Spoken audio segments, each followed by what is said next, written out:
Hello everyone, welcome to Shiksha Alliance. Today we are going to start our daily current affairs session in which we will cover important news from several newspapers, PIB and government sources. So let's begin our session. Our first topic is Power Initiative. ये PIB का news है. It is a scheme to mitigate gender disparity in science and engineering research funding in various science and technology program in Indian academic institution and research and development laboratories. ये जो scheme है वो mitigate करेगा gender disparity को science and engineering research funding पे जो अलग अलग साइंस एंड टेक्नोलॉजी का प्रोग्राम है Indian academic institution and research and development laboratories में. The Science and Engineering Research Board (SERB), a statutory body of the DST, has been contemplating to institute a scheme to mitigate gender disparity in science and engineering. जो science and engineering research board है SERB, ये एक statutory body है department of science and technology का, जो कि institute करता है स्कीम को कि वो मिटिगेट करे जो जेंडर डिस्पैरिटी चला आ रहा है साइंस एंड इंजीनियरिंग फील्ड पे. SERB पावर स्कीम का दो कंपोनेंट है. पहला SERB पावर फेलोशिप और दूसरा SERB पावर रिसर्च ग्रांट. तो हम सबसे पहले देखेंगे SERB पावर फेलोशिप. इसका टारगेट है women researcher in 35 to 55 year of age up to 25% fellowship per year and not more than 25 at any point in time. तो वुमेन रिसर्चर जिसका age जो है 35 से 55 ईयर्स तक है, जिसमें 25% फेलोशिप पर ईयर दिया जाएगा और 75% से ज़्यादा नहीं होना चाहिए किसी भी पॉइंट ऑफ टाइम में. जो कंपोनेंट है सपोर्ट का, तो फेलोशिप ₹15,000 का पर मंथ एडिशन मिलेगा रेगुलर इनकम से. साथ साथ ग्रांट ऑफ ₹10 लाख दिया जाएगा per annum and 90,000 per annum overhead expense अलग से. जो ड्यूरेशन है SERB पावर फेलोशिप प्रोग्राम का 3 इयर्स है without the possibility of extension, यानी कोई पॉसिबिलिटी नहीं है एक्सटेंशन का कैरियर पे. नेक्स्ट था हमारा SERB पावर रिसर्च ग्रांट. तो जो पावर ग्रांट है वो एम्पावर करेगा वुमेन रिसर्चर्स को फंडिंग प्रोवाइड करके अंडर फॉलोइंग 2 कैटेगरीज में. लेवल 1 में जो एप्लीकेंट होंगे IITs, IISERS, IISc, NIT, central university, national lab of central government institution के, उनको जो स्केल ऑफ फंडिंग होगा वो अप टू 60 लाख का होगा 3 इयर्स के लिए. और जो लेवल 2 होंगे जिसमें एप्लीकेंट होंगे state university, college and private academic institution के, उनको जो फंडिंग होगा अप टू 30 लाख का होगा 3 इयर्स के लिए. न्यूज में क्यों आया? तो जो union ministry for science and technology है उन्होंने लॉन्च किया है एक scheme title SERB power promotion opportunity for women in exploratory research. इस कारण ये न्यूज में आया है. नेक्स्ट टॉपिक है हमारा नेशनल प्रोडक्टिविटी काउंसिल NPC. ये भी PIB का न्यूज है. NPC is a national level organisation to promote productivity culture in India. तो जो NPC है नेशनल प्रोडक्टिविटी काउंसिल, ये एक नेशनल लेवल का ऑर्गेनाइजेशन है जिसका काम क्या है, प्रमोट करना प्रोडक्टिविटी कल्चर को इंडिया पे. NPC जो है वो department of promotion of industry and internal trade, ministry of commerce and industry के अंदर आता है. इसको स्टैब्लिश किया गया था 1958 में एक ऑटोनॉमस बॉडी के रूप में, multi party non profit organisation. और ये रजिस्टर है society under society registration act 21 of 1860 के अंतर्गत. NPC is a constituent of Tokyo-based Asian Productivity Organization, an intergovernmental body of which the Government of India is a founder member. जो national productivity council है वो एक constituent है Tokyo based Asian productivity organisation का, जो कि एक inter governmental body है जिसका गवर्नमेंट ऑफ इंडिया भी एक फाउंडर मेंबर है. न्यूज में क्यों आया? तो जो नेशनल प्रोडक्टिविटी काउंसिल है उसको ISO 17020 2012 का स्टेटस मिला है national accreditation board for certification body के द्वारा. It has been granted accreditation for undertaking inspection and audit work in the area of food safety audit and scientific storage of agriculture product. इसको जो ये accreditation grant हुआ है किस लिए हुआ है? तो ऑडिट करने के लिए फूड सेफ्टी ऑडिट और scientific storage of agriculture product का इंस्पेक्शन और ऑडिटिंग के कारण. जो नेशनल प्रोडक्टिविटी काउंसिल है वो कंडक्ट करता है इंस्पेक्शन, ऑडिट करता है अलग अलग स्टैट्यूटरी बॉडी जिसमें कि warehouse development and regulatory authority WDRA and FSSAI भी आता है.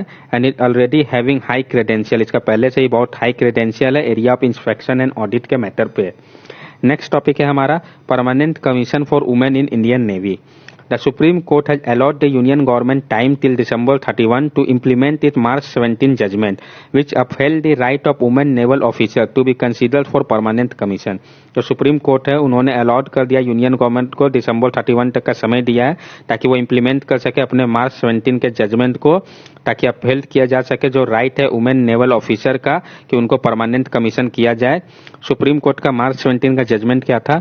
The court has upheld the right of serving short service commission women officer of the navy to be granted permanent commission on a par with their male counterpart. जो supreme court है उन्होंने upheld किया था कि right है short serving commission women officer का भी navy का कि उनको परमानेंट कमीशन दिया जाए उनके मेल काउंटर पार्ट के जैसे।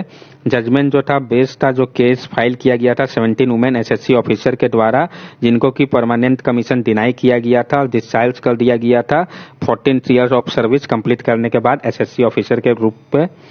ऑब्जर्वेशन क्या किया गया सुप्रीम कोर्ट के द्वारा कि women officer have work shoulder to shoulder with men counterpart in every walk of service कि जो वुमेन ऑफिसर है वो शोल्डर पे शोल्डर मिला के मेन काउंटर पार्ट के साथ काम करती है हर एक फील्ड ऑफ लाइफ में। देयरफॉर जो एक्सक्यूज दिया गया है गवर्नमेंट के द्वारा कि जो मदरहुड है साइकोलॉजिकल लिमिटेशन है रिकेंड ऑफ स्टीरियोटाइपिकल माइंडसेट के बारे में बताता है। And women naval officer cannot be denied the right to equal opportunity and dignity entitle to under constitution on specious ground such as psychology motherhood and physical attribute. और जो women naval officer उनको नहीं deny किया जा सकता right to equal opportunity और dignity से constitution के सिर्फ इस ग्राउंड पे कि वो साइकोलॉजी मदरहुड और फिजिकल एट्रीब्यूट के। इम्प्लीकेशन क्या होगा इस जजमेंट का? जो वुमेन नेवल ऑफिसर है अब वो एलिजिबल हो जाएंगी अप्लाई करने के लिए परमानेंट कमीशन पे। All serving women short service commission SSC officer in at least 7 wing including the executive engineering electrical education law and logistic वो एलिजिबल होंगे अप्लाई करने के लिए। The grant of permanent commission will be subject to पहला ability of vacancy in the stabilize cadre, दूसरा stability of the candidate and तीसरा recommendation of the chief of naval staff. तो जो ग्रांट किया गया परमानेंट कमीशन वो subject है उसमें कंडीशन है कि पहला तो कितना वैकेंसी है स्टेबलाइज कैडर का, दूसरा सुटेबिलिटी ऑफ द कैंडिडेट यानी कैंडिडेट कितना सुटेबल है, तीसरा जो रिकमेंडेशन होगा चीफ ऑफ नेवल स्टाफ का। नेक्स्ट टॉपिक है हमारा central vigilance commission. It is the apex vigilance institution created via executive resolution based on the recommendation of Sanathanam Committee in 1964, but was conferred with statutory status in 2003. ये एक apex vigilance institution है जिसको create किया गया था executive resolution के द्वारा जो कि बेस्ड था संथानम कमिटी के रिकमेंडेशन पर 1964 का, लेकिन इसको स्टैट्यूटरी स्टेटस 2003 में ग्रांट किया गया। ये सबमिट करता है अपना रिपोर्ट प्रेसिडेंट ऑफ इंडिया को। The CVC is not control by any ministry of department, it is an independent body which is only responsible to the parliament. तो जो सेंट्रल विजिलेंस कमीशन है ये कंट्रोल नहीं किया जाता किसी भी मिनिस्ट्री या डिपार्टमेंट के द्वारा, ये एक इंडिपेंडेंट बॉडी है जो कि रिस्पॉन्सिबल है पार्लियामेंट के कंपोजिशन। इसमें सेंट्रल विजिलेंस कमिश्नर होते हैं, साथ साथ 2 विजिलेंस कमिश्नर होते हैं जो इनका अपॉइंटमेंट होता है। They are appointed by the president of India on the recommendation of a committee consisting of prime minister, union home minister and leader of opposition in the Lok Sabha. If there is no leader of opposition, then leader of single largest opposition party in the Lok Sabha. तो इसको appoint किया जाता है president of India के द्वारा recommendation में committee के, जिसमें कि prime minister, union home minister और लीडर ऑफ ऑपोजिशन होते हैं लोकसभा का। और अगर कोई लीडर ऑफ ऑपोजिशन नहीं होता तो जो लीडर होते हैं सिंगल लार्जेस्ट ऑपोजिशन पार्टी के लोकसभा के वो रहते हैं। जो टर्म है इसका सीवीसी का सेंट्रल विजिलेंस कमीशन को वो 4 ईयर है, वह 65 ईयर्स जो भी अर्लियर हो। Removal the central vigilance commission और vigilance commissioner can be removed from his office only by order of the president on ground of prove misbehaviour और incapacity after the Supreme Court on a reference made to it by the president has on inquiry reported that central vigilance commissioner और any vigilance commissioner as the case में be ought to be remove. तो जो central vigilance commissioner व कोई भी vigilance commissioner है उनको remove किया जाएगा ऑफिस से ओनली ऑर्डर के द्वारा प्रेसिडेंट का, अगर प्रूव्ड हो जाए कि वो मिसबिहेवियर है व इनकैपेसिटी, जब सुप्रीम कोर्ट के पास रिफर किया जाएगा मैटर को प्रेसिडेंट के द्वारा एक इंक्वायरी होगा जो कि रिपोर्ट किया जाएगा सेंट्रल विजिलेंस कमीशन के बारे में व विजिलेंस कमिश्नर के बारे में और उसके बाद उनको रिमूव किया जाएगा। न्यूज में क्यों आया? तो सेंट्रल विजिलेंस कमिश्नर ने डिसाइड किया कि वो रिसीव करेगा ईमेल के द्वारा नवंबर 1 के बाद जितना भी विजिलेंस क्लियरेंस प्रपोजल है बोर्ड लेवल पे, all India and central service official पे अपॉइंटमेंट को लेके, इम्पैनलमेंट, प्रमोशन और अदर रिलेटेड इश्यू को अब कोई भी हार्ड कॉपी डॉक्यूमेंट नहीं एक्सेप्ट किया जाएगा इस कारण। नेक्स्ट टॉपिक है हमारा mandatory packaging in jute material. under the jute packaging material compulsory use in packaging commodity act 1987, the government is required to consider and provide for the compulsion use of jute packaging material in the supply and distribution of certain commodities in the interest of production of raw jute and jute packaging material and of person engaged in the production thereof. जो jute packaging material compulsory use in packaging commodity act 1987 है, जो government है वो required है कि वो consider करे और प्रोवाइड करे कंपलसरी यूज किया जूट पैकेजिंग मटेरियल को सप्लाई और डिस्ट्रीब्यूशन में कुछ कमोडिटीज का, ताकि जो इंटरेस्ट है प्रोडक्शन ऑफ रॉ जूट और जूट पैकेजिंग मटेरियल का और जो पर्सन इससे इंगेज है उनको भी ध्यान में रखा जा सके। न्यूज में क्यों आया, तो कैबिनेट ने अप्रूव कर दिया है जो एक्सटेंशन नॉर्म था मैंडेटरी पैकेजिंग इन जूट मटेरियल को, अब now 100% of food grain and 20% of sugar shall be mandatorily packed in diversified jute pack. अब क्या होगा, कैबिनेट के एक्सटेंशन के बाद से जो 100% फूड ग्रेन से 20% शुगर जो है वो मैंडेटरीली पैक किए जाएंगे डाइवर्सिफाइड जूट बैग में। इसका फायदा क्या होगा, तो nearly 3.7 lakh workers and several lakh families are dependent for their livelihood on jute section. तो जो 3.7 लाख वर्कर होंगे अप्रॉक्स और सेवरल लाख फार्म फैमिलीज जो होंगे जो कि डिपेंडेंट है अपने लाइवलीहुड के लिए जूट सेक्टर में, उनको इसका फायदा मिलेगा। ये जो डिसीजन है वो बूस्ट करेगा, डाइवर्सिफाई करेगा जूट इंडस्ट्री को, ये बेनिफिट करेगा फार्मर्स को, वर्कर्स को जो कि लोकेटेड है eastern and north eastern region में कंट्री के। हम जूट के बारे में जान ले तो known as golden fibre, jute is one of the longest and most use natural fibre for various textile application. Jute को हम गोल्डन फाइबर के नाम से भी जानते हैं और जूट जो है वो वन ऑफ द लॉन्गेस्ट और सबसे ज्यादा यूज होने वाला नेचुरल फाइबर है अलग अलग टेक्सटाइल एप्लीकेशन पे। ये जो है ग्रो करता है ट्रॉपिकल लो लैंड एरिया पे जहाँ पे ह्यूमिडिटी 60% से 90% तक होता है। जूट जो है वो रेन फेड क्रॉप है जिसमें लिटिल नीड है फर्टिलाइजर और पेस्टिसाइड का। India is the world largest producer of raw jute and jute good. India जो है वो वर्ल्ड का लार्जेस्ट प्रोड्यूसर है रॉ जूट और जूट गुड का। The cultivation of jute in India is mainly confined to the eastern region of the country. और जो cultivation है जूट का इंडिया पे वो सब ज्यादातर कन्फाइंड है ईस्टर्न रीजन में कंट्री का। जो पहला जूट मिल था वो स्टैब्लिश किया गया था रिसरा, जो कि अभी वेस्ट बंगाल में है, रिवर हुगली के पास नियर कलकत्ता पे 1855 में मिस्टर जॉर्ज एक्लैंड के द्वारा। और 1959 में जब पहला पावर ड्राइवन वीविंग फैक्ट्री भी सेटअप किया गया था। नेक्स्ट टॉपिक है हमारा dam rehabilitation and improvement project drip, PIB का न्यूज है। ये जो प्रोजेक्ट था लॉन्च किया गया था 2012 में सेंट्रल वाटर कमीशन के द्वारा, जिसमें असिस्टेंट प्रोवाइड किया गया था वर्ल्ड बैंक के द्वारा। ऑब्जेक्टिव क्या है ड्रिप का, to improve the safety and operational performance of selected existing dam in a sustainable manner, कि इम्प्रूव किया जाए जो सेफ्टी और ऑपरेशनल परफॉर्मेंस है सिलेक्टेड एग्जिस्टिंग डैम का एक सस्टेनेबल मैनर पे। और to strengthen this dam safety institutional setup और पार्टिसिपेटिंग स्टेट इम्प्लीमेंटिंग एजेंसी, और मजबूत किया जा सके जो डैम सेफ्टी इंस्टीट्यूशनल सेटअप है पार्टिसिपेशनल स्टेट और इम्प्लीमेंटिंग एजेंसीज का।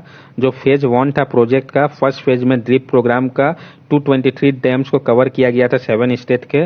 न्यूज में क्यों आया, तो कैबिनेट ने अप्रूव कर दिया है कि externally aided dam rehabilitation and improvement project जो है फेज 2 और फेज 3 को अप्रूवल मिल चुका है। तो फाइनेंशियल असिस्टेंस जो है इसके लिए प्रोवाइड किया जा रहा है वर्ल्ड बैंक और एशियन इंफ्रास्ट्रक्चर इन्वेस्टमेंट बैंक के द्वारा। The project will be implemented over a period of 10 year duration in 2 phases each of 6 year during which 2 year overlapping from April 2021 to March 2031। जो project है वो implement किया जाएगा, जो period है 10 years का, जो ड्यूरेशन है 2 फेजेस का, हर एक 6 ईयर की ड्यूरेशन है जिसमें 2 ईयर ओवरलैप करेंगे अप्रैल 2021 का मार्च 2031। जो ड्रिप फेज 2 और फेज 3 है उसके कुछ ऑब्जेक्टिव है। तो क्या, सबसे पहले तो इम्प्रूव करना सेफ्टी और परफॉर्मेंस सिलेक्टिंग एग्जिस्टिंग डैम्स का और एसोसिएटेड सस्टेनेबल मैनर पे। To strengthen the dam safety institutional setup in participating state as well as central level, कि हमको मजबूत करना है डैम के सेफ्टी को, इंस्टीट्यूशनल सेटअप को पार्टिसिपेटिंग स्टेट और सेंट्रल लेवल पे। हमको एक्सप्लोर करना है alternative incidental mean few of the selected dams का, ताकि जनरेट किया जा सके इंसिडेंटल रेवेन्यू सस्टेनेबल ऑपरेशन के लिए और मेंटेनेंस के लिए डैम का। जरूरत क्यों पड़ा ये, तो इंडिया जो है तो वो तीसरे नंबर पे ग्लोबली चाइना और यूएस के बाद 5334 लार्ज डैम ऑपरेशन में है इंडिया पे, और साथ साथ 411 डैम जो है वो अंडर कंस्ट्रक्शन है अभी प्रेजेंटली। ये जो है सेवरल थाउजेंड स्मॉलर डैम भी इंडिया में प्रेजेंट है, इस कारण हम लोग को ड्रिप प्रोजेक्ट की जरूरत है। Indian dams and reservoir play an important role in the economic and agricultural growth of our country by storing approximately 300 billion cubic metre of water annually. और इंडियन डैम और रिजर्वायर जो है वो एक important role निभाता है economic और agriculture growth में भी हमारे कंट्री का, क्योंकि ये स्टोर करता है approximately 300 billion cubic metre water annually. ये जो डैम है वो प्रेजेंट करता है एक मेजर रिस्पॉन्सिबिलिटी एसेट के रूप में और सेफ्टी के रूप में भी। The consequence of dam failure can be catastrophic in terms of loss of human life and property and damage to ecology. और जो कंसिक्वेंस होगा अगर डैम फेल कर जाए तो वो एक कैटास्ट्रोफिक होगा, क्योंकि बहुत ज़्यादा ह्यूमन लाइफ और प्रॉपर्टी का भी नुकसान होगा, इकोलॉजी को भी बहुत ज़्यादा इसका नुकसान उठाना पड़ेगा। DHARMA dam health and rehabilitation monitoring, ये एक सिस्टम है मॉनिटर करने के लिए हेल्थ ऑफ डैम को। अभी ये जो प्रेजेंटली है 18 स्टेट में यूज हो रहा है। Seismic hazard analysis information system SHAIS, इसको भी डेवलप किया गया इसी पर्पस के लिए। नेक्स्ट टॉपिक है हमारा ग्रीन दिल्ली। तो ये एक ऐप है जो कि लॉन्च किया गया है दिल्ली गवर्नमेंट के द्वारा हाल ही में। It will involve citizen participation and ensure timely action in the government fight against pollution. ये जो है इन्वॉल्व करेगा सिटीजन के पार्टिसिपेशन को और इंश्योर करेगा कि टाइमली एक्शन लिया जाए गवर्नमेंट का जो एम है फाइट अगेंस्ट पॉल्यूशन के खिलाफ, उसके लिए। The app enables citizen to register complaint, report pollution sources and violation of anti-pollution norm। जो ऐप है वो इनेबल करता है सिटीजन को कि वो रजिस्टर कर सकते हैं, कंप्लेन कर को रिपोर्ट कर सकते हैं पॉल्यूशन के सोर्स को, और अगर कहीं वायलेशन हो रहा है एंटी पॉल्यूशन नॉर्म का तो उसका आप रिपोर्ट कर सकते हैं। सिटीजन जो है फोटो वीडियो व ऑडियो लोकल काउज जो है पॉल्यूशन का उसका कर सकते हैं, जैसे गार्बेज बर्निंग हो गया, इंडस्ट्रियल पॉल्यूशन हो गया, कंस्ट्रक्शन डस्ट हो गया, इन सब का अपलोड कर सकते हैं इस ऐप में, जिससे कि गवर्नमेंट को पता चल जाएगा और वो फिर एक्शन ले सके। नेक्स्ट टॉपिक है हमारा ड्राफ्ट कोस्टल शिपिंग बिल 2020। तो इसको इश्यू किया गया है मिनिस्ट्री ऑफ शिपिंग के द्वारा। इसका कुछ हाईलाइट को हम देखेंगे। The bill has been drafted in lieu of part 14 of the merchant shipping act 1958।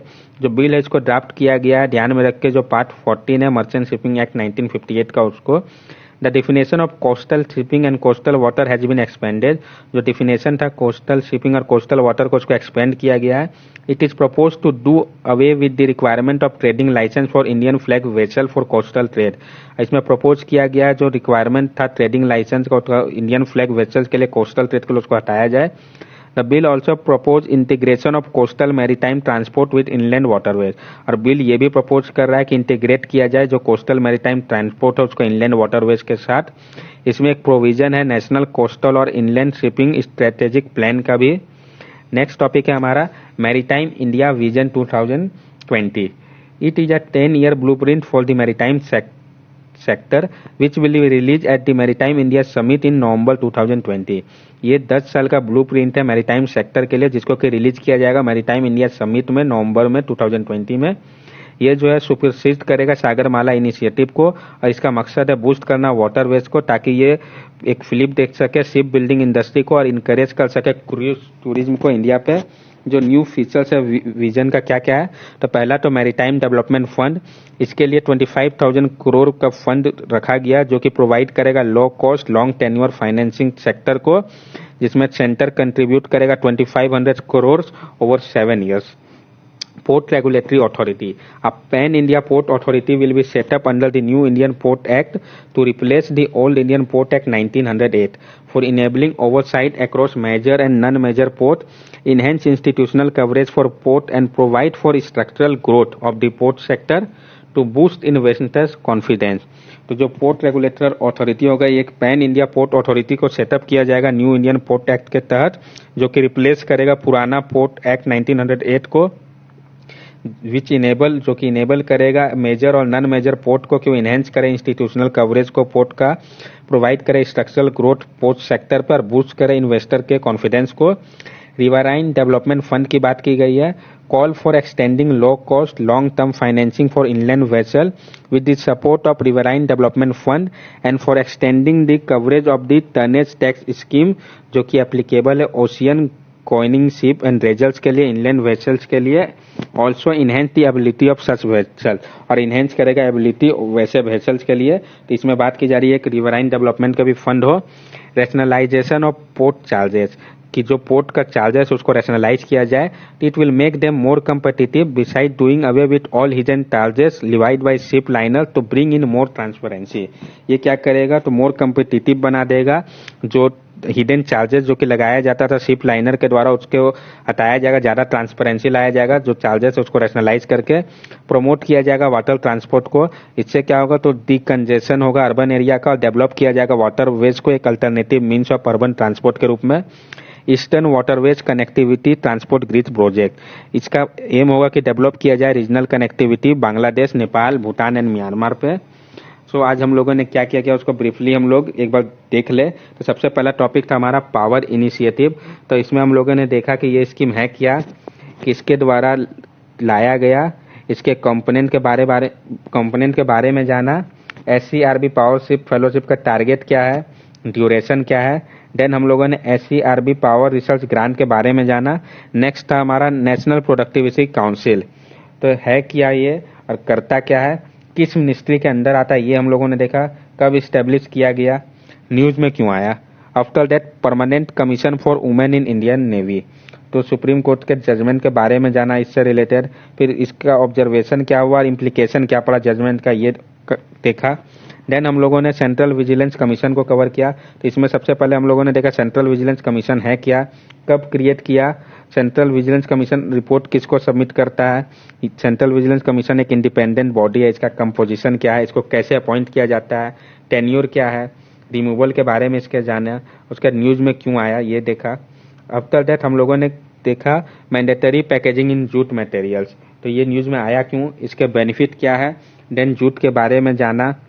Then DRIP project, dam rehabilitation and improvement project, तो ये लॉन्च कब किया गया, इसमें असिस्टेंस जो वर्ल्ड बैंक प्रोवाइड कर रहा है, इसके ऑब्जेक्टिव के बारे में जाना। फिर फेज 1 के बारे में जाना, न्यूज में क्यों आया, फेज 2 एंड फेज 3 का ऑब्जेक्टिव क्या है, ड्रिप प्रोजेक्ट के डिटेल्स को देखा। आफ्टर दैट हम लोगों ने कंप्लीट किया ग्रीन दिल्ली, तो ये है क्या, किस स्टेट ने लॉन्च किया है, क्यों एंड क्या करता है ये ऐप।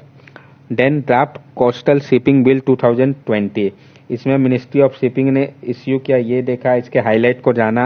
एंड लास्ट टॉपिक था हमारा मैरीटाइम इंडिया विजन 2020, तो इसके की फीचर्स क्या क्या है ये देखा।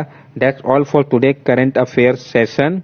If you like our video then subscribe our channel, share the video with your friend. These are our social media link. From here also you can stay connected with us and give us your valuable feedback. Thank you and have a nice day.